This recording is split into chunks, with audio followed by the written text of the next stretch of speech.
What's up guys, my name's Seth, you're watching Petro 360, and today we're going to talk about that weird itch you have right by your wallet.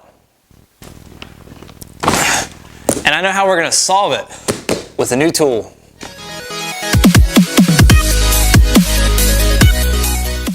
What's up guys, my name's Seth, you're watching Petro 360, and today we're going to dive into a new welder that I picked up. It's from Eastwood, and it's the Mig 180. Alright guys, if you've been following my channel for a little while, you know that I picked up a TIG welder a little while ago, and I've been practicing with it and using it pretty well. I've gotten somewhat proficient with it. I can stick metal together at least.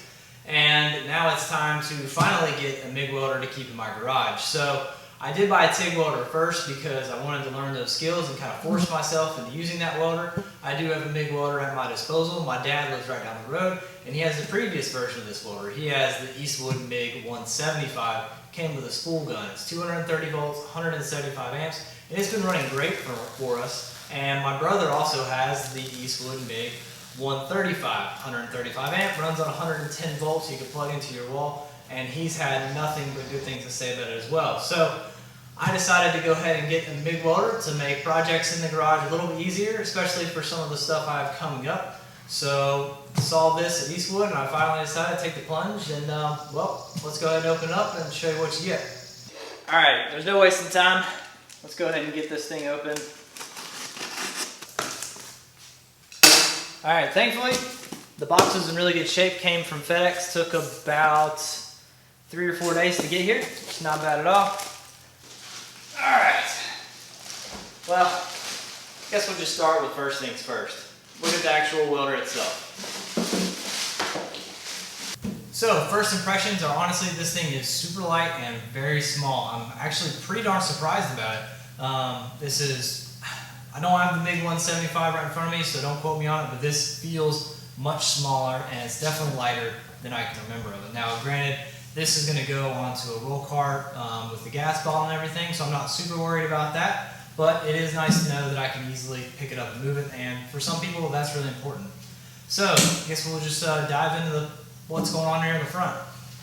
Okay, obviously we do have knob controls. A lot of really cheap units just have buttons where you select high, low, and fast and slow as far as your wire speed and everything goes. But if I can get over here, think this is going to be the volts you're putting in, and right here is going to be your wire speed.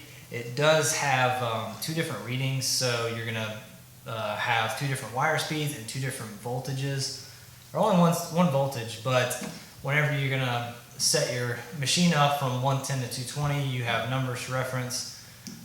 They also have all that stuff on the inside, like every unit you'd expect.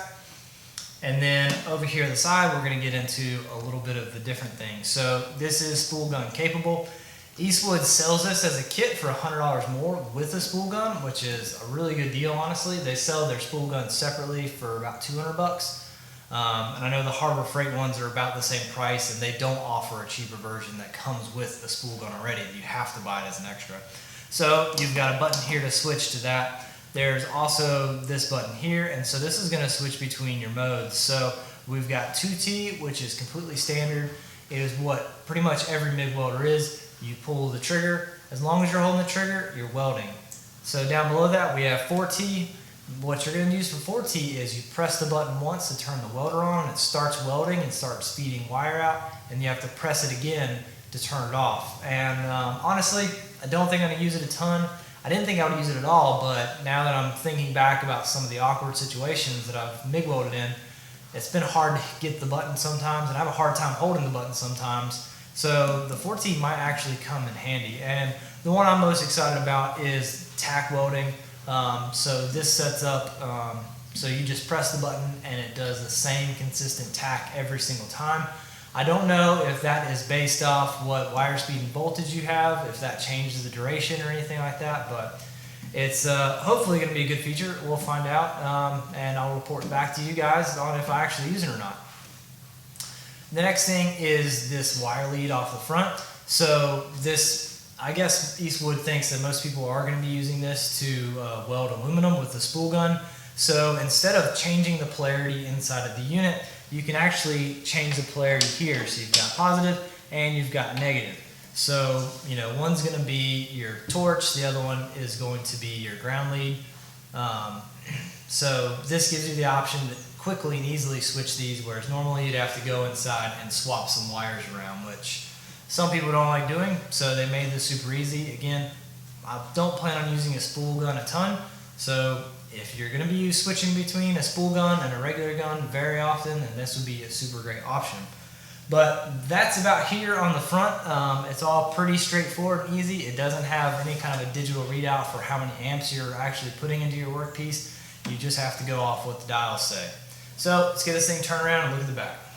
Now onto the back side of the welder itself, we do have a on-off switch, typical. It is in the back of the unit. Some people don't like that, some people do.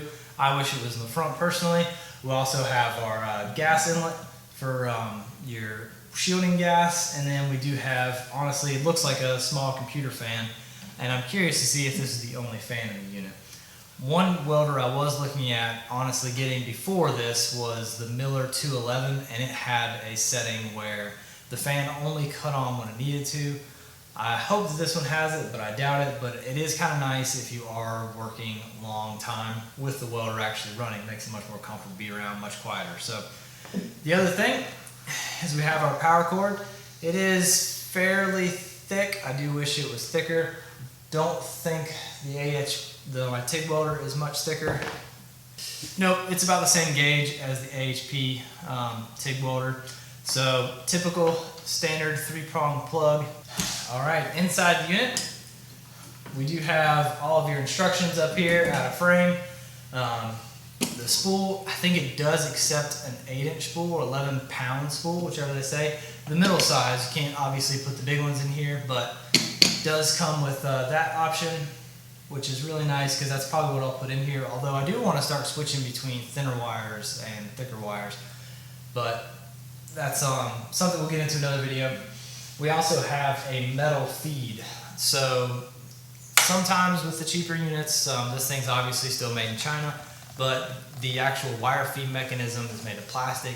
This is typically what breaks if something physical breaks on the welder. Other than that, it's something like a chip or board that fries on these. So that's really nice to know that this is metal. It should last a long time. All right, well, obviously you don't just get the welder in the box. Pretty much everything else you need to start off with. And so we're going to start off with the torch lead here. Looks pretty much exactly like the one you get with the MiG 175. Nice click, fairly tough construction.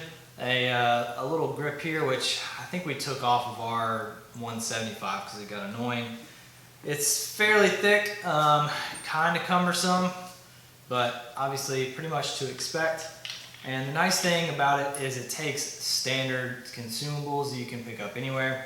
It does come with a couple tips, which we'll see in a little bit, but it pretty much has everything you need to get going right off the bat. It's not the longest lead in the world, so you'll have to consider that if you think you're going to be welding really far away from your welder. Thankfully I have a nice long extension cord so I can bring the welder to the workpiece, so definitely something to think about if you want to try and upgrade or swap this out, but this one should do you just fine for a nice long time, but we'll let you know when we put some more hours on this thing. Next most important thing is your workpiece clamp. So I think this is a little bit longer than your torch lead. It is still a fairly thick gauge wire, nothing super crazy. And then the clamp itself, I won't lie, the clamp is pretty thin stamped sheet metal.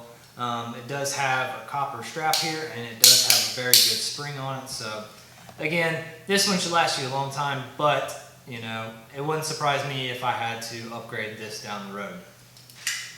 And it wouldn't be a MIG welder without gas. So it does have a more or less standard regulator. You got tank pressure and the pressure that's going out to your gun. All your fittings to go from the actual tank to the welder itself with a nice hose. And this is actually a much nicer hose, I believe, than the 175. This is nice, thick, heavy duty, good brass fittings. So they did, looks like they upgraded a little bit on this piece. So regulator, we'll just have to find out as we go, but you've got it. It's included. The other piece is the plug that's going to take you from a 230 volt plug to a 110 wall plug. Pull it off here. And it's really nice that these welders are coming like this now. The Alpha TIG is the same way, so the cable that is in the welder is meant for the higher voltage, and then you just step that down with this little extension cord. So it is super nice. The only bad thing is you have to make sure you take this with you if you know that you have to plug into 110. But it's there, it works, good enough. Alright, well when I first opened this I couldn't figure out what this is, but this is going to be some welding wire that comes with this. 0.08 millimeter, which I think is pretty standard size, but a pretty small spool. This is maybe the small spool sizes. The 8-inch ones are obviously about 8 inches, but it's nice they include it.